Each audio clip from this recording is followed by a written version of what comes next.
dans Au cœur de l'art, des conversations sincères, toniques et joyeuses à deux ou plus qui stimuleront votre créativité et vous donneront envie de mettre plus d'art dans votre vie. Avec moi, Gwenaëlle Perron. Et moi, Sabina Pinzan. Et nous sommes toutes les deux des artistes basés en Bretagne.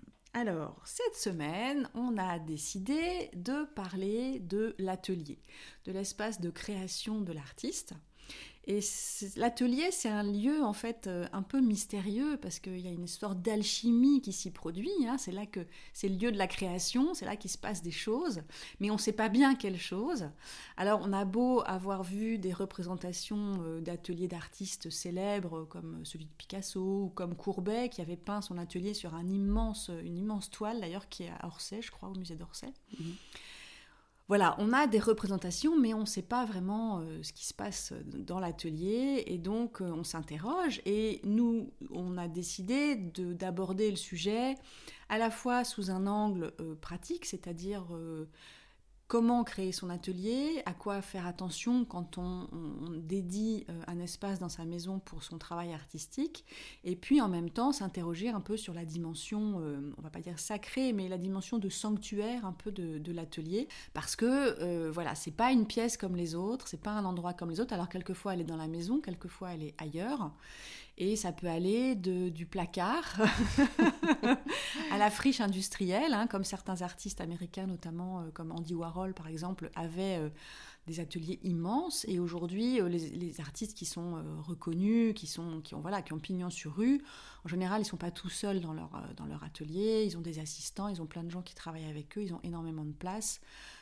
Donc voilà, on a vraiment toute une gradation entre le tout petit KGB et puis quelque chose d'immense. Donc nous, on va parler de quelque chose à notre échelle. C'est-à-dire que la friche industrielle, non, pas encore. Pas encore. Ça va venir. Voilà. Mais on va évoquer un peu notre expérience par rapport à ça et puis à quoi on a fait attention quand on a aménagé notre atelier. Si tu veux, Sabina, tu peux nous parler de ton espace de travail ?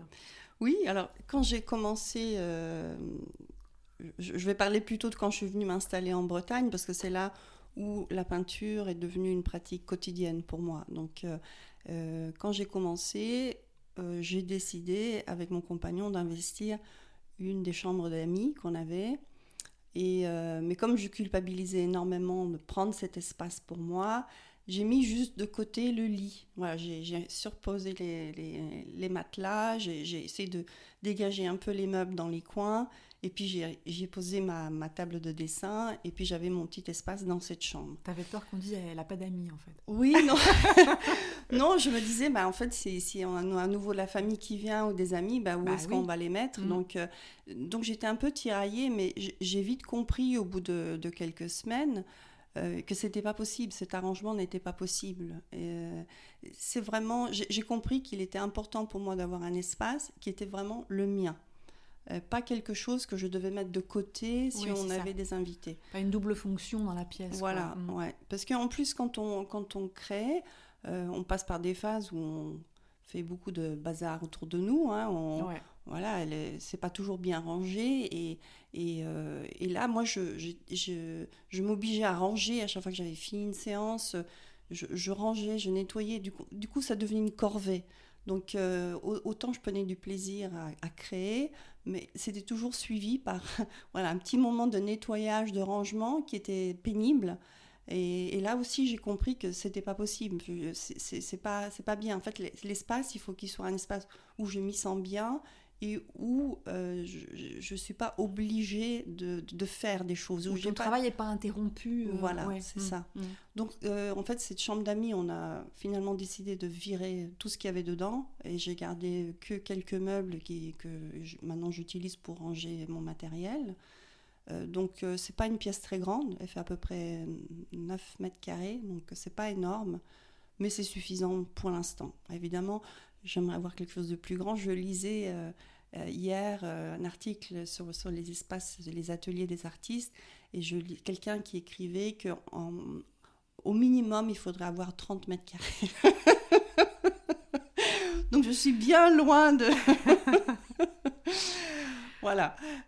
Donc ça, c'est mon espace aujourd'hui. Après, il y a des années en arrière où j'avais repris ma pratique de peinture et tout ça, j'avais, j'en parle parce que c'était une situation un peu particulière, j'avais investi une pièce qui était au-dessus de mon garage.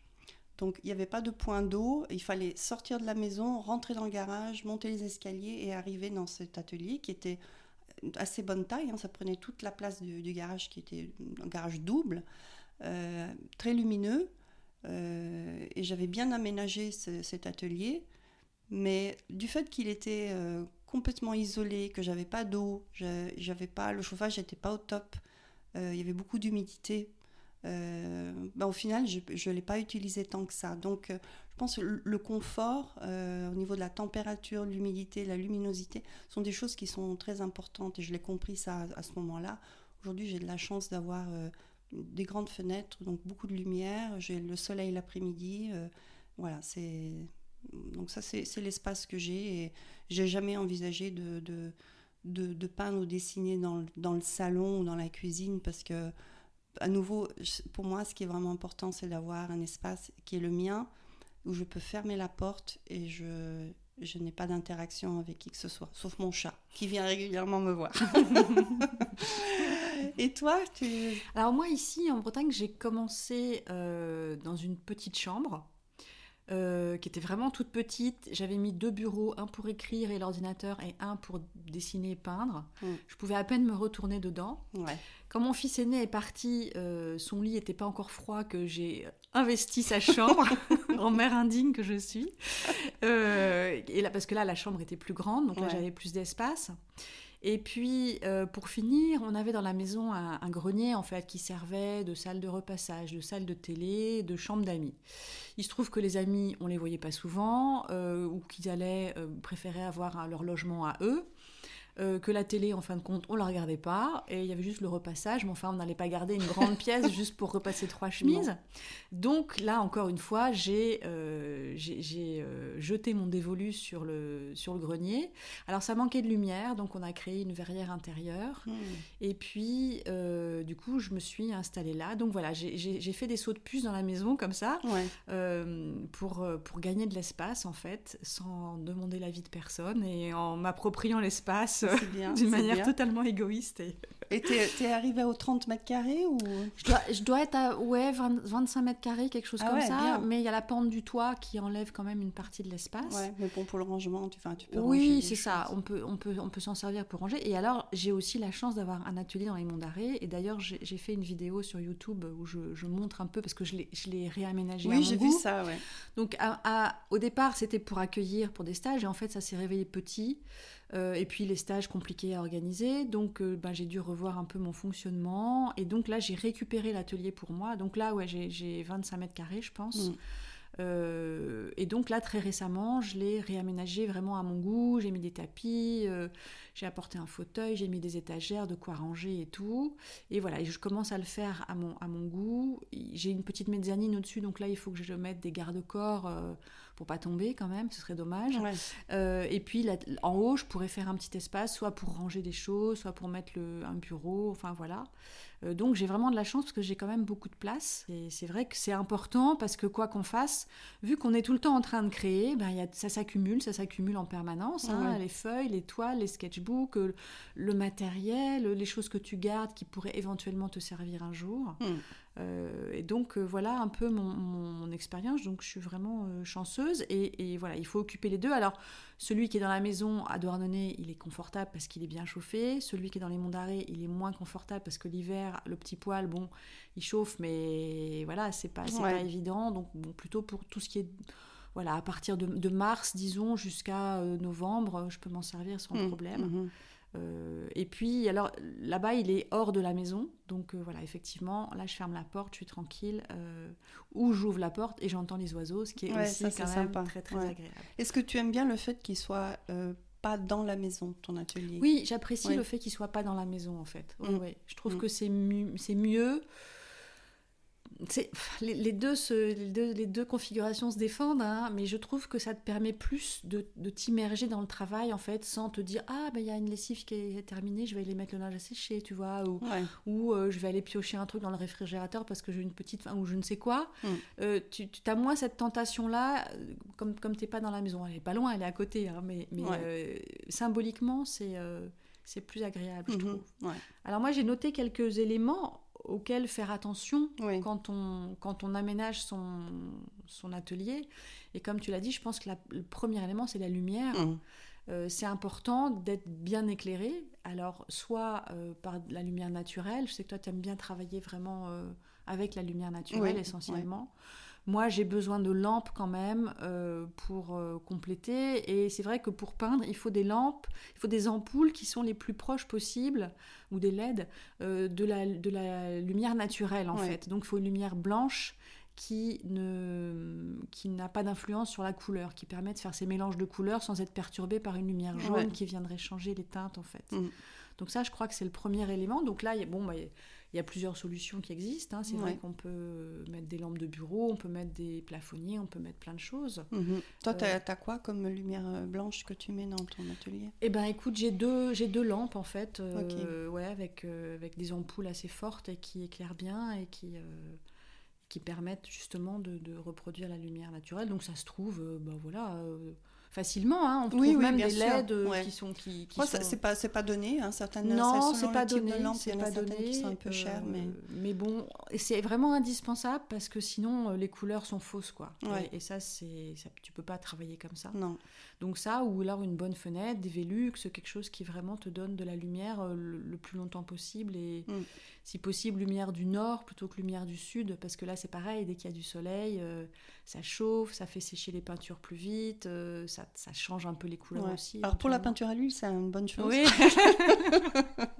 c'est vrai, ouais. Mais moi je dirais il y a aussi l'humidité importante. Moi j'avais l'atelier dans lequel je suis actuellement, c'était une chambre le chauffage il marche pas très bien, donc en hiver je sens un peu l'humidité dans la pièce et ça c'est pas terrible pour les peintures, ça met plus de temps après à sécher, c'est pas très agréable, donc idéalement il faut pouvoir bien chauffer la pièce. Bon, j'ai acheté un petit chauffage d'appoint qui me permet d'un peu mieux chauffer et puis dégager cette humidité. Et je pense que ça, c'est important, même pour son propre confort, parce qu'on reste immobile, on ne bouge pas beaucoup. Donc, il est important d'avoir chaud, de se sentir à l'aise, de se sentir bien. Oui, c'est vrai, parce que on voit des artistes qui, quelquefois, ont justement des ateliers qui sont dans d'anciennes usines ou des choses comme ça. Et il fait froid, ils travaillent avec des mitaines, des pulls.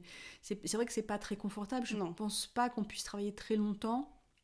Ou alors, il faut vraiment avoir une perfusion de thé toute la journée, quoi, pour se réchauffer de l'intérieur.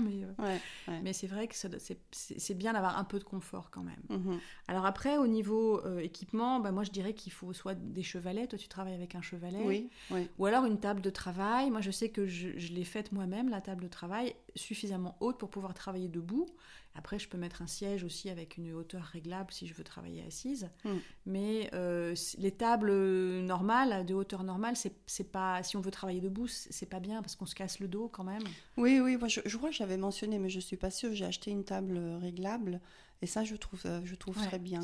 Je peux pas l'incliner, mais en tous les cas, je peux régler la hauteur. Donc, je peux soit travailler assise, soit debout. Et ça, c'est vraiment un bon achat. J'ai bien fait de le faire. C'est, pour le dos, au niveau du dos, je le sens. Je sens la différence. Après, ceux qui sont bricoleurs ou qui ont un mari bricoleur ou un compagnon bricoleur ou une compagne bricoleuse, on ne sait pas, peuvent aussi le faire eux-mêmes. Hein. C'est pas très difficile. Il suffit de faire...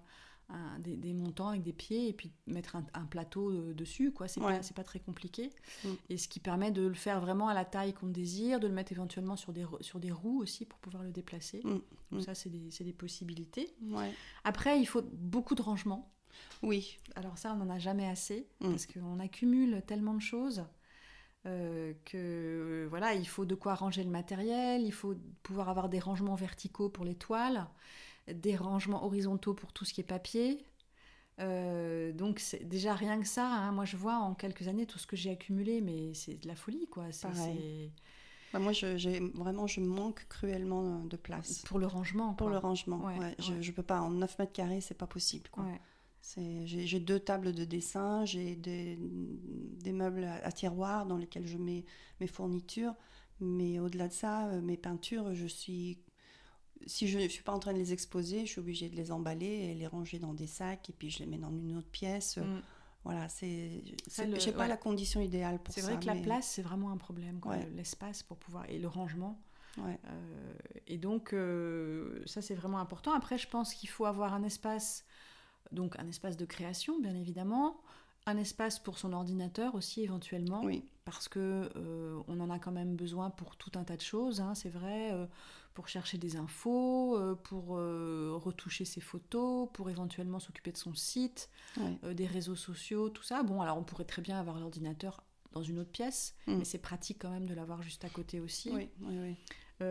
Et puis, moi je trouve que c'est important d'avoir, si on peut, un espace aussi pour se poser, pour se détendre, un fauteuil dans lequel on peut s'asseoir, être relax, quoi, pour pouvoir regarder son travail, éventuellement d'un peu plus loin que quand on travaille dessus. Ouais.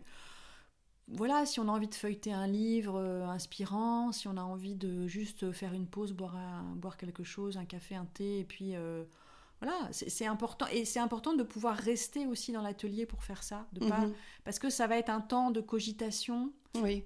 Oui, ça fait vraiment partie du processus créatif. Hein. On n'est pas tout le temps dans la production, et une grande part de juste réflexion et observation de ce qu'on est en train de faire. Et c'est là, en fait, les idées viennent. Oui, c'est là qu'on prend du recul, qu'on peut voir sa toile aussi d'une autre façon et se dire, ah ben... ça cloche, elle n'est pas équilibrée, il faut que je change telle et telle chose. Et ce temps-là, il est vraiment important. Et donc, autant avoir un espace où on est bien. Donc, ça peut être un coussin au sol, ça peut être un fauteuil, ça peut être quelque chose où un hamac, une balançoire. Un hamac, ça serait pas mal. Oui, puis il faut aussi avoir... après, si on travaille assis, c'est important d'avoir aussi une chaise qui est confortable, je pense. Si on peut aussi la régler en hauteur, c'est l'idéal, mais je pense on recommande souvent d'avoir une chaise ergonomique qui va aider à maintenir une bonne posture. Ouais. Et si on a l'habitude de travailler plusieurs heures de suite, c'est mon cas, là c'est vraiment important, quoi. Si on n'a pas une bonne chaise, on le sent en fin de la journée, on n'est pas bien. Oui, de toute façon, la posture c'est un problème parce que quand on est vraiment immergé dans sa création, on fait plus attention à la manière dont on se tient. Quoi. Donc, et c'est vrai que si on n'a pas une assise confortable, on est encore plus susceptible de prendre une mauvaise position. Moi, je sais que j'ai souvent des problèmes de cervicales, de cou et tout, parce que je me tiens pas bien, quoi. Ouais.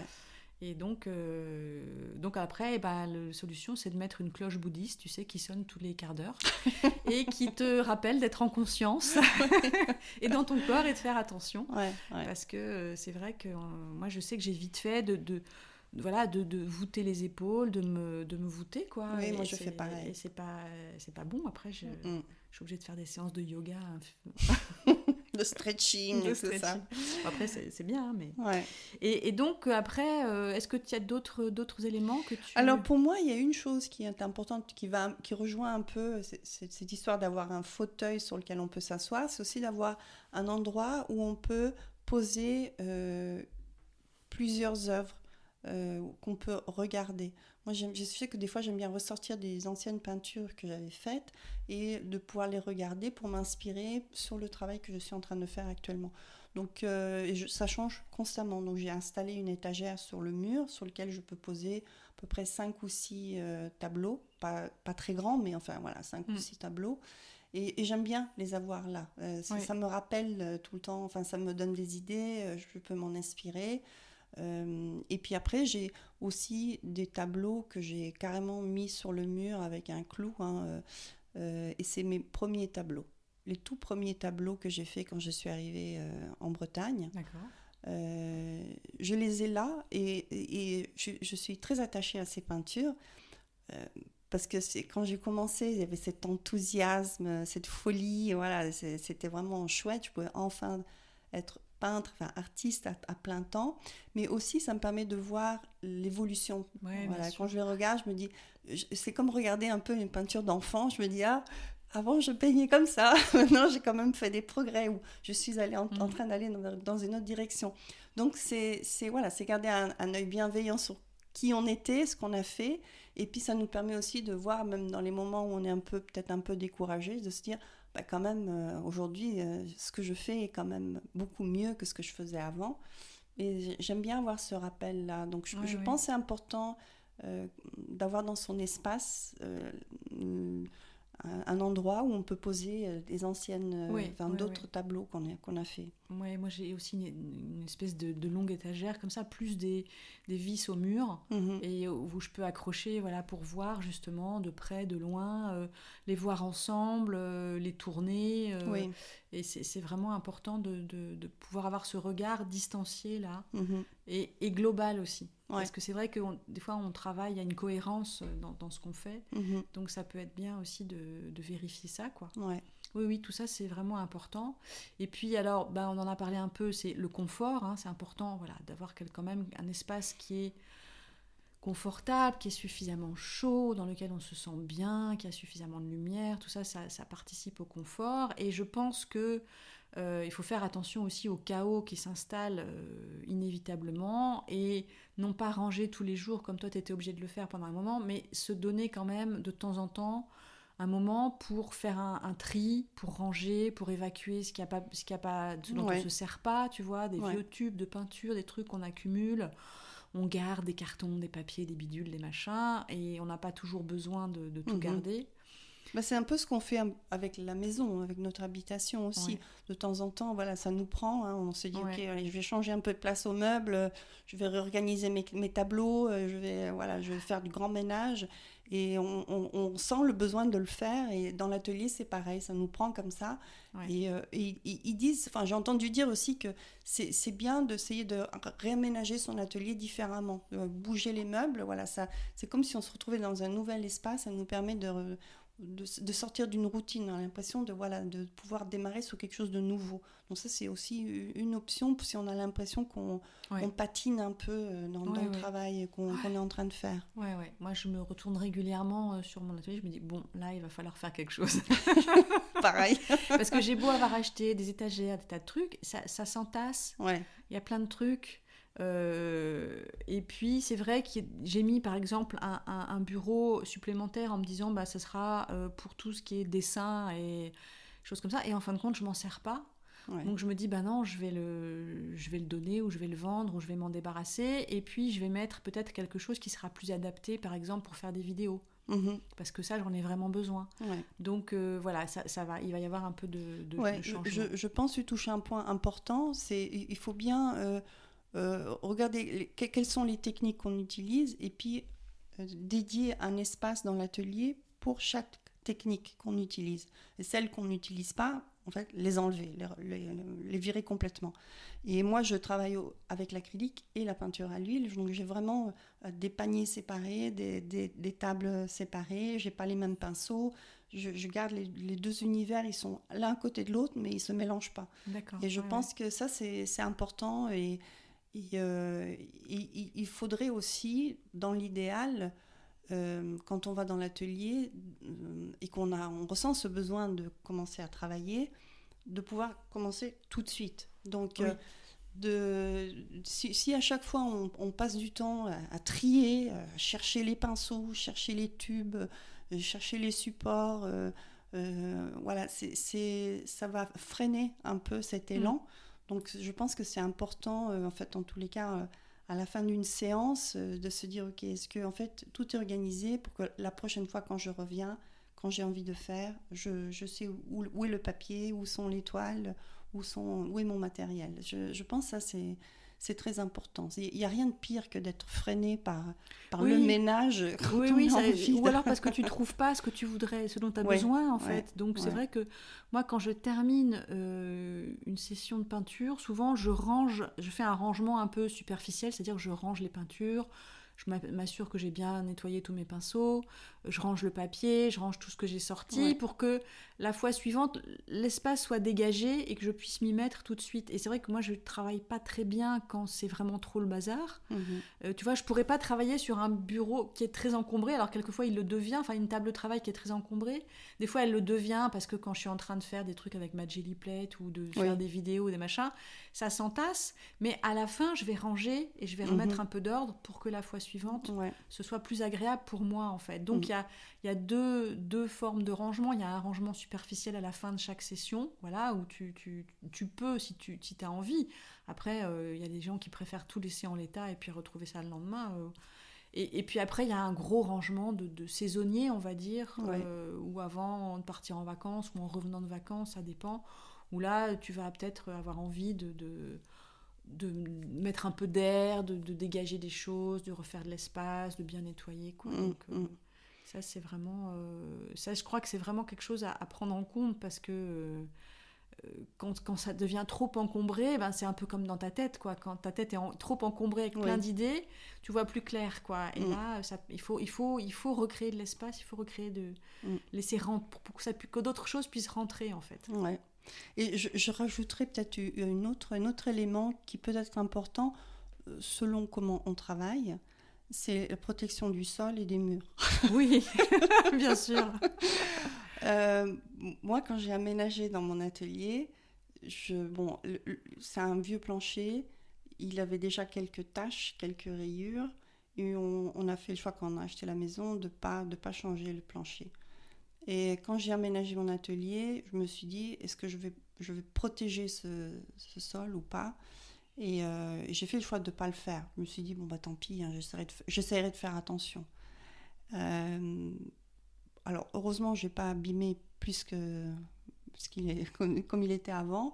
Mais je pense que si on a la tendance, par contre, si on aime bien travailler par terre, si on aime bien beaucoup de projections, on en met un peu partout, je pense que c'est vraiment quelque chose à mettre en place dès le départ. Parce que ce que je remarque maintenant, c'est que même si des fois ça tombe un peu par terre, j'ai pas le réflexe d'aller nettoyer tout de suite. Hein. Des fois tu vois pas en plus. Tu vois pas, mais en plus je me dis, bon, attends, c'est mon atelier, je fais ce que je veux, et puis voilà. Non, j'ai pas envie, tu vois, j'ai pas envie, j'ai pas envie de passer mon temps à nettoyer les petites tâches et tout ça. Donc, je pense que ça, c'est important. De trouver un moyen de protéger. Pour moi, je protège mes tables, hein, je mets des vieux cartons pour éviter d'abîmer mes tables. Mais le sol, j'ai rien fait. Les murs, j'ai rien fait non plus. Mais bon, après, voilà. J'ai réussi à pas être trop... j'ai pas trop sali. Non, j'ai pas moi, je recouvre ma table de travail aussi, soit avec... du plastique avec lequel on recouvre les livres, là, tu vois, soit avec des nappes en papier. Tu achètes ça en rouleau, un truc pour les pique-niques, là. Et ça, du coup, quand c'est trop sale, hop, tu l'enlèves, et puis voilà. Parce qu'au départ, je l'avais peinte en blanc, et je me disais, je vais travailler dessus, mais au bout d'un moment, il y a tellement de marques que ça devient vraiment sale, quoi. Donc, il faut quand même protéger. Et oui, ça, c'est vraiment important aussi, de trouver un moyen de pouvoir travailler librement sans se freiner, parce qu'on va se dire, je vais salir, je vais en mettre partout. Donc, c'est vrai que la protection, c'est vraiment important. Voilà pour les aspects pratiques, en fait. Et puis après, l'atelier, il a quand même aussi un côté un peu sanctuaire, un côté espace protégé. Et je pense que une des premières choses à faire, à décider, c'est de savoir qui peut rentrer dans l'atelier et quand. Parce que non, mais c'est vrai, c'est un espace vraiment important et on n'a pas forcément envie d'être dérangé. Alors, il y a des artistes qui veulent même pas que qui que ce soit rentre dans leur atelier. Parce qu'ils ont l'impression que ça va laisser des choses et qu'après, il leur faudra des mois avant de pouvoir se remettre au travail. Donc voilà, il faut, si c'est possible d'avoir une pièce et avec une porte qui ferme, voilà, de pouvoir la fermer, de pouvoir s'isoler et puis d'expliquer aux membres de la famille aussi que à ce moment-là on travaille et qu'on n'a pas envie d'être dérangé. Oui, il y a une curiosité naturelle chez les membres de la famille, les amis, les gens qu'on peut rencontrer. Moi, je sais, là, j'ai exposé récemment et il y a beaucoup de gens qui m'ont dit « Ah, mais vous avez un atelier ?» Je dis « Oui, j'ai un atelier chez moi. » Ouais, c'est possible de venir vous voir, voilà. Donc les gens, il y a plusieurs personnes qui m'ont posé la question.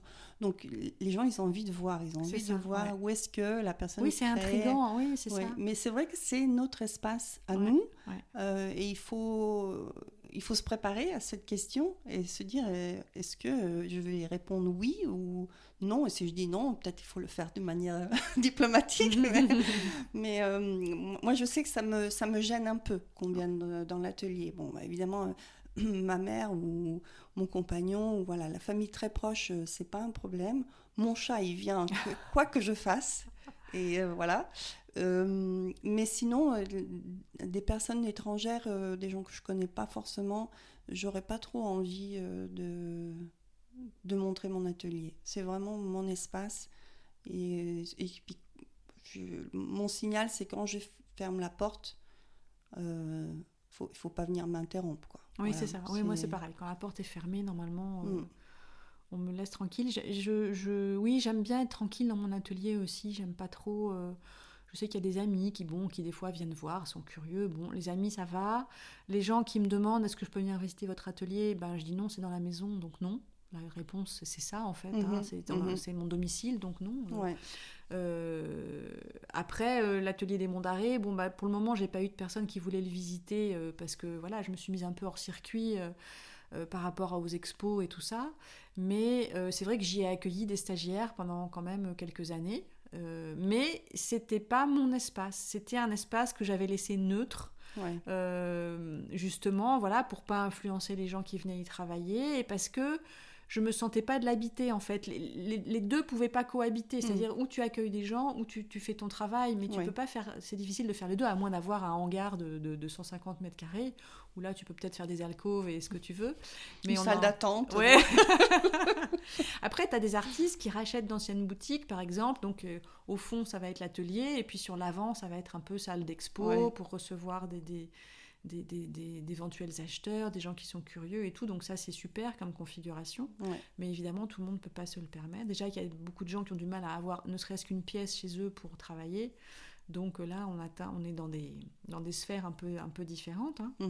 Donc tu disais que tu as réaménagé, puis j'ai vu les images, tu as réaménagé ton atelier à Beaubihan.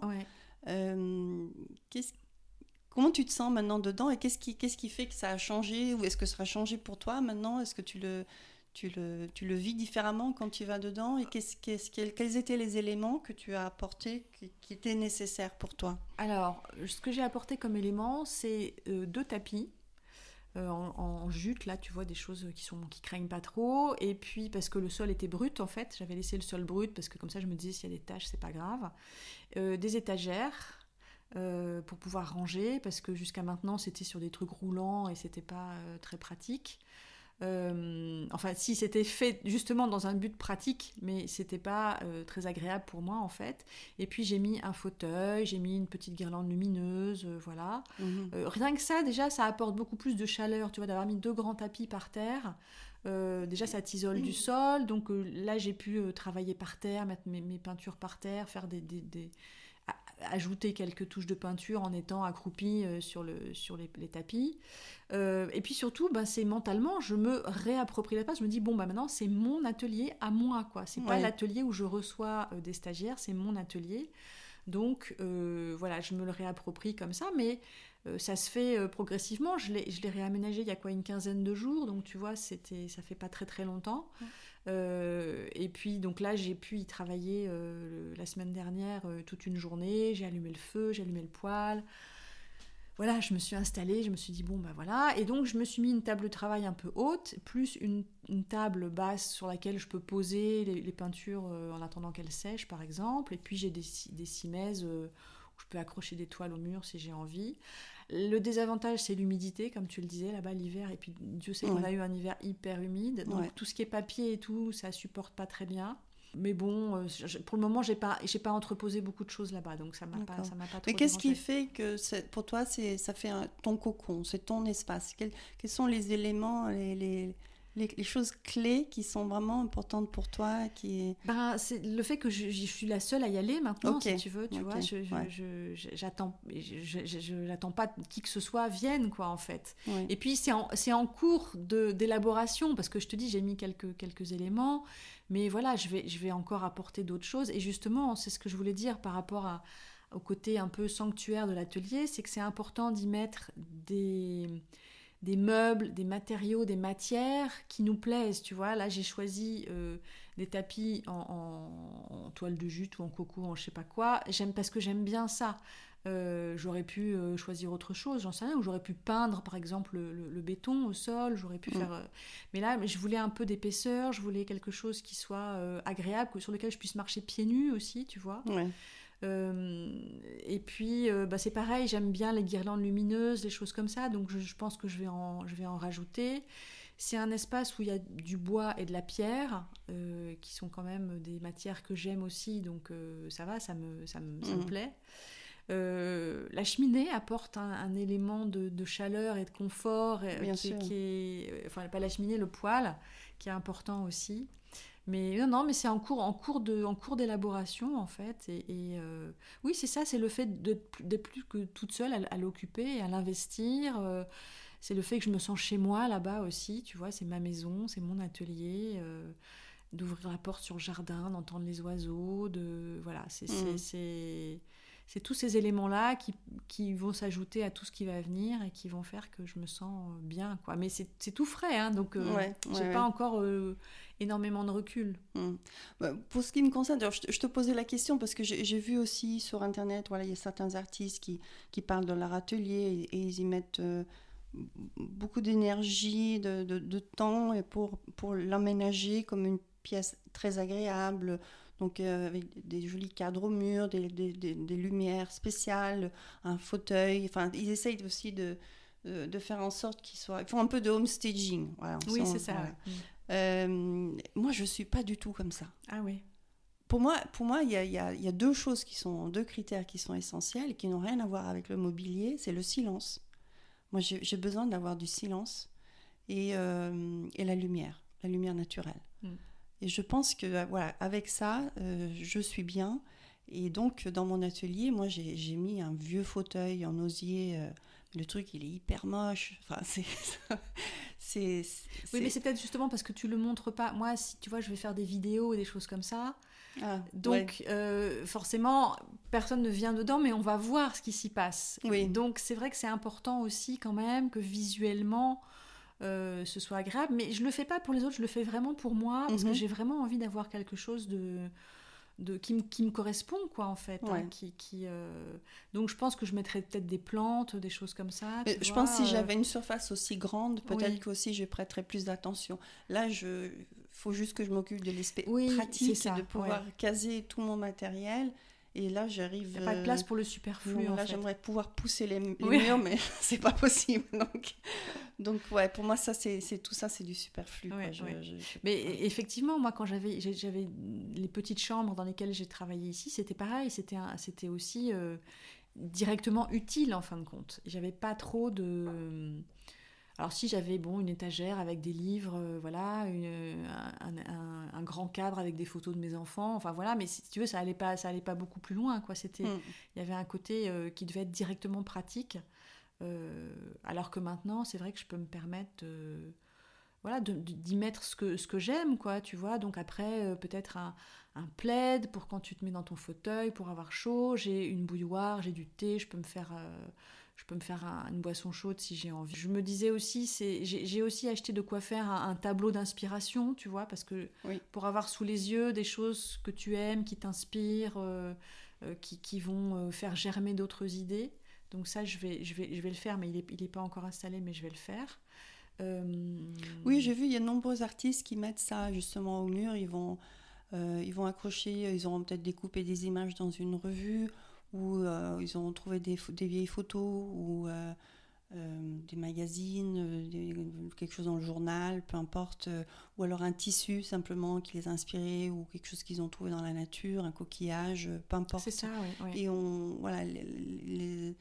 ce qui va aider l'inspiration, c'est de collecter dans notre vie quotidienne les petites choses qui ont attiré notre œil et qui nous ont plu, et trouver un endroit dans l'atelier où on peut les avoir sous les yeux tout le temps. Parce que voilà, quand on est aussi un peu en panne d'inspiration, on peut regarder ces choses-là, et puis selon le jour, d'un jour à l'autre, on peut changer notre perception de ces objets, de ces images, et ça peut nous donner des idées pour des nouveaux tableaux, des nouvelles œuvres. Alors ça peut donner des idées, ou ça peut être le point de départ d'un travail en fait, et on peut faire à la fois un tableau d'inspiration et un cabinet de curiosité, où effectivement on va ramasser des plumes, des coquillages, des écorces, des fleurs séchées, je sais pas, tout ce qui rentre dans notre univers en fait, et le mettre là, et c'est quelque chose qu'on peut faire tourner en fait. Un tableau d'inspiration, il va pas rester 10 ans, ou alors c'est qu'on est vraiment figé, on est fossilisé, mais en général, voilà, l'idée c'est aussi de le faire tourner peut-être avec les saisons, de changer, ou en fonction de ce sur quoi on travaille. Je sais que moi je suis une peintre qui s'appelle Char Coulson et qui travaille beaucoup avec la nature et tout, et c'est vrai qu'elle va accumuler. J'aime beaucoup ce qu'elle fait. C'est super. Oui, c'est vraiment super. Et elle fait vraiment des tableaux magnifiques. Et donc, elle accumule des petites bribes de ceci et cela, des coquillages, des cailloux qu'elle ramène dans son atelier. Il y a tout un bric-à-brac comme ça. Et c'est ça qui fascine les gens aussi, quoi. C'est un peu comme un bureau d'écrivain. C'est des lieux qui sont vraiment chargés d'une énergie particulière. Et donc, ça, je pense que c'est ça qui fascine, quoi, de vraiment créer ton univers dans ton atelier. Si tu peux, si tu as la place, si tu as une pièce pour ça, ce qui n'est pas le cas de tout le monde malheureusement, mais c'est vrai que l'idée c'est ça, c'est que c'est un peu un prolongement de toi-même en fait. Et c'est pour ça que c'est vraiment important de ne pas laisser rentrer n'importe qui dans cet espace. Moi, je crois profondément qu'il y a des gens qui peuvent nous apporter des énergies négatives, des pensées négatives, qui vont nous poser une question qui va nous mettre mal à l'aise. Et on n'a pas besoin de ça dans l'atelier. Non. Et le truc, c'est que si cet événement-là se passe à l'intérieur de l'atelier, on aura du mal à s'en libérer. Ça va un peu nous poursuivre. Oui, ça pollue un peu. Ça pollue. Et donc, je pense qu'il faut rester vigilant par rapport à ça. Oui, c'est ça. Il ne faut pas hésiter à protéger son espace et à dire aux autres, non, vous ne rentrez pas, même si on n'a pas envie que les enfants rentrent. Par exemple, si on a des enfants qui sont jeunes, on peut très bien leur dire, non, ça c'est ma pièce, donc vous ne rentrez pas. Bon, après, je ne pense pas que ce soit les enfants qui apportent une énergie négative, c'est plutôt le bazar qu'ils vont apporter. Mais c'est vrai que moi, je le montrerai pas forcément à tout le monde non plus. Il y a des gens à qui j'aurais pas envie de faire rentrer dedans, en fait. Donc ça, c'est vraiment important de pouvoir dire, là, la porte est fermée, vous restez en dehors, c'est mon espace, c'est à moi. C'est important aussi, je crois, de pouvoir y aller à toute heure. D'avoir, tu vois, parce qu'il y a des gens qui sont inspirés la nuit, le jour, donc c'est important que ce soit un lieu où on peut aller sans forcément déranger tout le monde non plus, s'isoler la nuit si on a de l'inspiration, si on a envie. Moi, je sais que mon atelier, c'est aussi un endroit quand que je suis en train de vivre dans la journée, il devient un peu trop lourd, un peu trop difficile, ou voilà, si j'ai eu une journée particulièrement éprouvante, je peux aller dans mon atelier, pas pour créer, mais juste pour me ressourcer. Voilà, je peux juste... C'est vraiment... c'est comme une bulle... une bulle qui me fait du bien, quoi, où je me réoxygène, donc où j'arrive à m'apaiser et faire abstraction. Tu te reconnectes à toi-même, quoi, à ce qui est vraiment important, à ce qui a du sens dans ta vie, en fait. Non, c'est vraiment un espace qu'il faut protéger, qu'il faut créer, organiser et protéger.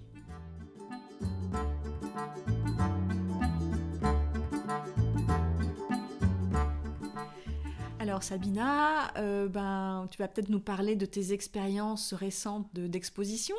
J'ai exposé à la Maison de la Pointe de l'île Tudy pendant une semaine et ça a été une superbe expérience. C'est un endroit que je connaissais déjà, mais d'y être moi-même, c'était autre chose. Quand tu vas voir les œuvres de quelqu'un d'autre, c'est une chose, mais quand tu vois toutes tes œuvres dans une même salle, et une salle qui est particulièrement belle, bien éclairée, bien faite. Et bien située. Vraiment au bord de mer. Enfin, j'avais un bureau et depuis mon bureau, je voyais la mer. Et ça, c'est juste c'est magnifique. terrible comme condition de travail, c'est terrible. Donc, je regrette pas du tout d'avoir exposé là.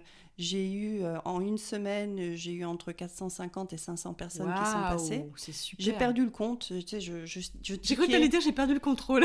Non, mais j'ai perdu le compte parce qu'en fait, je notais chaque personne qui rentrait. Alors au début, c'était facile. Et puis à un moment donné, j'ai eu par moment des vagues de personnes qui rentraient. Et puis les gens commençaient à me parler. Et puis du coup, il y a d'autres gens qui arrivaient. Donc j'ai perdu un peu le compte. C'est pour ça que je dis c'est entre 450 minimum. C'est énorme en une semaine. C'est beaucoup. C'est vraiment beaucoup. Il y avait les grandes marées. Donc c'était spectaculaire de voir les grandes marées à l'île Tudy. Parce qu'on voyait le matin la mer. C'était vraiment beaucoup retiré.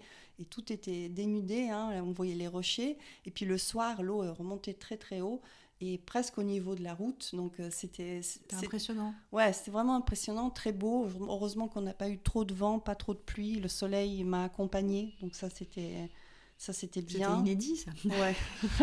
Oui, parce que ça fait 5 mois qu'on l'attendait, donc finalement je l'ai eu. J'ai rencontré des belles personnes, j'ai pu vendre plusieurs tableaux. Donc, c'est super. Je suis très contente. Ouais. Oui, ça redonne espoir. Complètement. Parce qu'on a besoin quand même à la fois de vendre son travail, parce que il faut bien aussi payer les fournitures, tout le matériel, ça coûte quand même cher.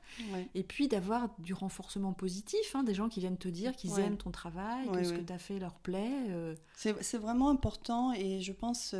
ce qui est vraiment bien, à un moment donné, c'est je souhaite à tous les artistes de réussir à exposer en solo. Et là, tu as la possibilité de mettre tous tes tableaux ensemble, tous tes enfants, tu les vois là, ils sont là devant toi. Tu prends conscience aussi de la cohérence ou pas que tu peux avoir dans ton travail. Et puis après, tu as le retour des gens et en fait, tu te mets à nu, mais quelque part, c'est important pour que tu prennes la température et que tu vois. Et dans l'ensemble, ça se passe toujours très bien. Il y a toujours des gens qui vont apprécier ton travail et ça fait vraiment du bien. Oui, on a besoin de ça. On vit beaucoup seul et on a besoin du retour des autres. Moi, en tous les cas, j'avais vraiment besoin de ça.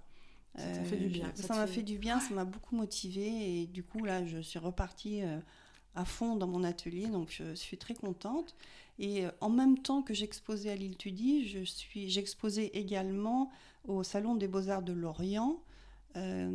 L'exposition a duré une dizaine de jours. Alors, j'avais que 2 œuvres exposées là-bas. Je suis allée au vernissage. C'est un salon qui est immense. On était plus de 100 artistes à exposer là-bas. Il y avait de tout. Il y avait la photo, de la sculpture, peinture, dessin, enfin beaucoup de choses, des styles complètement différents, abstraits, figuratifs, voilà. Je dirais qu'il y avait trop. Oui. J'ai pu échanger avec diverses personnes qui sont allées voir l'expo et qui m'ont dit qu'ils se sont noyés dans le salon, quoi. Il y a beaucoup trop. Je crois que le problème principal de ce salon, c'est qu'en fait, les artistes ne peuvent pas exposer plus qu'un certain nombre d'œuvres. Donc, moi, par exemple, j'en avais que 2. Ils avaient mis des sculptures juste devant. Donc, en fait, peut-être juste même passé inaperçu. Et tout est juxtaposé, en fait. Et c'est pas 2 œuvres. La plupart des artistes avaient entre 2 et 4 œuvres exposées. Je pense que c'est un peu difficile de rentrer dans l'univers d'une personne en regardant que 2 ou 3, 4 toiles. C'est pas possible. Il faut un peu plus. Donc, je regrette un peu, qu'on ait été aussi nombreux. Je pense que si on avait été moins nombreux, mais avec un peu plus d'œuvres, ça aurait été mieux. Ceci dit, c'était très bien organisé. Il y a eu des prix qui ont été distribués. Il y a un beau catalogue qui a été publié, offert aux artistes. Voilà, il y avait plein de choses positives. Et en plus, ça se passe vraiment au cœur de Lorient. Donc, un joli endroit, mais trop. Voilà. Ouais, c'était un peu too much. Ouais, c'était too much. Donc, puis c'était fatigant. Voilà, depuis l'île Tudy, j'ai dû aller à Lorient récupérer mes œuvres, puis le lendemain, je re-exposais. Enfin, voilà. C'était un peu beaucoup, c'était un peu chargé.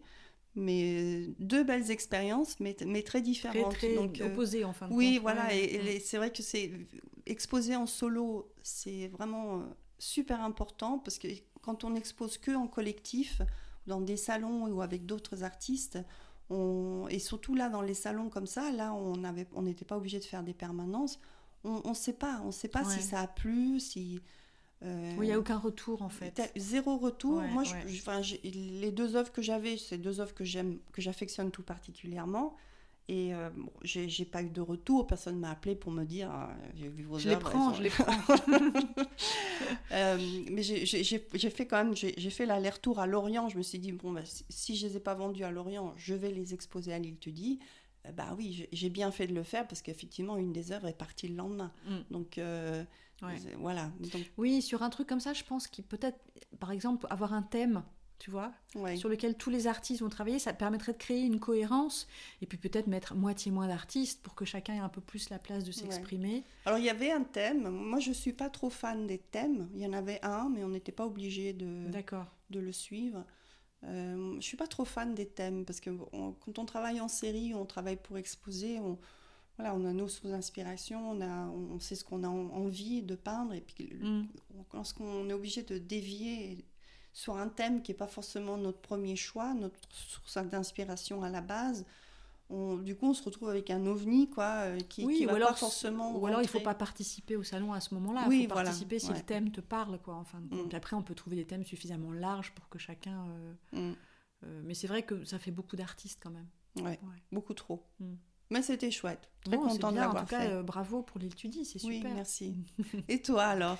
Écoute, moi, j'ai des projets en cours. En fait, là, mon cours permis de jouer, on est dans la dernière semaine, donc ça se termine et je suis contente parce que je vois l'évolution des personnes qui y participent. Je vois que de semaine en semaine, leur savoir se consolide en fait et qu'elles apprennent d'une semaine sur l'autre et qu'elles utilisent ce qu'elles ont appris les semaines précédentes pour continuer le travail. Et puis globalement, il y a une bonne ambiance, ça se passe très bien. Et puis donc, je vais proposer un cours sur la Jelly Plate là, bientôt, fin mars, début avril. Fin mars, je suis un peu optimiste. Début avril, on va dire mi-avril. Voilà, puis j'ai l'intention d'en faire quelques autres, comme ça, des cours que les gens peuvent acheter et faire à leur rythme comme ils ont envie. Et puis, je compte mettre en place un club, un membership, je ne sais pas comment appeler ça à la française, parce qu'en anglais, membership, ça sonne bien. En France, oui, c'est ça, une sorte de club, en fait, qui fonctionne par abonnement. Et donc, ça verrait le jour à la rentrée, je pense, en septembre. Et l'idée, ce serait de réunir des personnes qui, évidemment, sont intéressées par la peinture, mix média, collage, travail, création de papier, aussi de carnets, de choses comme ça, et aussi par tout le côté état d'esprit, pour travailler sur les deux conjointement. Et donc, je proposerai un sujet chaque mois sur lequel il y aura un tuto, il y aura des vidéos pour débroussailler un peu le sujet. Il y aura éventuellement un moment de co-création aussi, parce que je sais qu'il y a des personnes qui ont du mal à s'y mettre et le fait de se dire on se retrouve pour créer ensemble, ça débloque, ça donne un but et on se dit ce jour-là à telle heure je m'y mets et je suis avec les autres, donc ça c'est bien. Et éventuellement aussi une réunion par mois pour pouvoir discuter, poser des questions et tout ça. Donc je vais mettre le lien dans la description du podcast pour que les gens qui sont intéressés puissent s'inscrire sur une liste d'attente en fait. Comme ça, moi, ça me permet d'évaluer s'il y a suffisamment de gens intéressés, parce que si j'ai 10 personnes, c'est pas assez. Il faut quand même que ce soit quelque chose qui ait une certaine ampleur. Donc moi, je vise au moins une vingtaine de personnes pour démarrer. Minimum, pour démarrer. Et donc c'est une membership payante ? Oui, ce sera payant. Pour le moment, je pense que le prix sera entre 15 et 20 euros par mois. Donc ça reste raisonnable. Et puis écoute, après à voir. Après je pense que les personnes qui s'inscrivent sur les attentes, je leur enverrai aussi un mail pour connaître leurs attentes, pour savoir ce dont elles ont besoin, quelles sont leurs difficultés, les choses qu'elles rencontrent et qui leur donnent un peu du fil à retordre pour pouvoir orienter aussi mes premiers sujets et puis faire quelque chose qui réponde aux attentes, parce que le but c'est pas de faire des trucs dans l'air, dans l'éther comme ça, mais d'être vraiment aussi en contact avec ce dont les gens ont besoin. Et c'est vrai que c'est vraiment important de répondre à ça, quoi. Mais oui, cette idée me trotte dans la tête depuis 2018. Pour je me souviens que tu m'en avais parlé. Ça fait très longtemps, en fait. J'ai fait un premier essai, j'avais pas assez de monde, donc ça a un peu capoté. c'était peut-être pas assez construit, j'étais pas encore assez peut-être sûre de moi, enfin tu vois, j'avais peut-être pas assez d'expérience, mais surtout j'avais pas assez de monde, donc du coup la dynamique se crée pas. C'est pour ça que je dis qu'il faut au moins une vingtaine de personnes sûres qui s'inscrivent pour démarrer, parce que il faut que la dynamique de groupe se crée. Tu vois, là dans mon cours Permis de jouer, j'ai 10 personnes qui sont inscrites, c'est presque un peu juste, parce qu'au moment des réunions elles sont pas toutes là, donc donc du coup ça c'est suffisant, mais si on était 15 ou 20, ce serait encore mieux.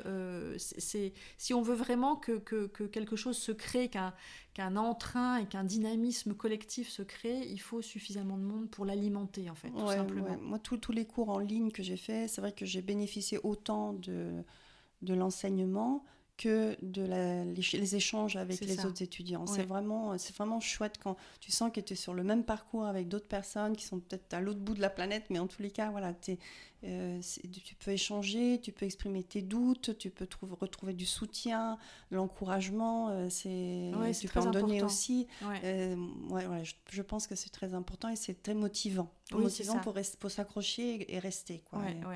Et donc, les personnes qui seraient intéressées et qui ne me connaîtraient pas encore peuvent, par exemple, rejoindre le groupe Art System sur Facebook, où là, tous les mois, je propose un sujet sur lequel tout le monde travaille en même temps. Donc, et il y a aussi une réunion mensuelle. Donc, voilà, ça permet aussi de voir comment je fonctionne. Alors là, je ne propose pas de tuto, parce que c'est un groupe gratuit.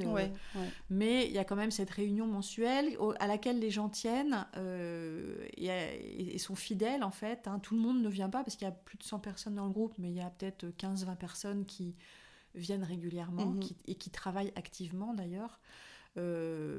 Mais du coup, voilà, c'est vrai que là, on peut voir la dynamique qui s'installe, les relations entre les personnes.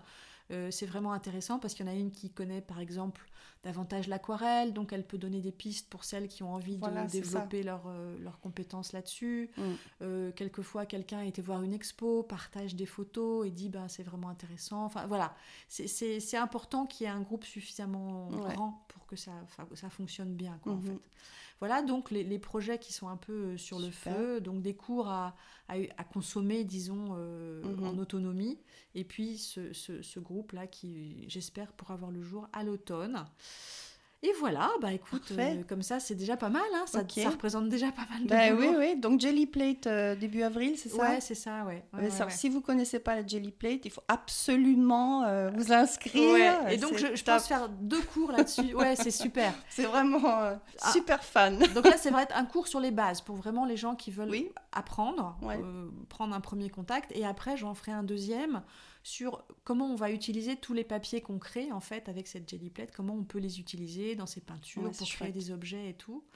Et puis, je pense que je ferai aussi un cours sur les paysages abstraits et un autre sur plus comment peindre des fleurs, des choses comme ça. Mais bon, ça va venir dans le temps. On va pas tout en même temps non plus. Okay.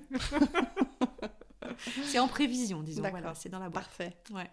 Et merci Sabina. Merci à pour toi. Cet épisode, encore une fois très riche. Quelquefois, on a l'impression qu'on n'aura pas grand-chose à dire, mais en fait, on trouve toujours plein de choses à dire. Et puis, bravo pour ton expo. Je suis vraiment contente pour toi. Ouais, merci. C'est vraiment très important et c'est chouette que tu as eu un beau retour comme ça. Ouais. Merci à vous qui nous écoutez, qui laissez des avis, qui nous encouragez, qui nous proposez parfois des sujets ou qui nous répondez à nos questions. Donc ça, c'est vraiment important aussi, de créer un peu d'interaction. Et puis rendez-vous dans 15 jours. À bientôt. À bientôt, salut. Au revoir.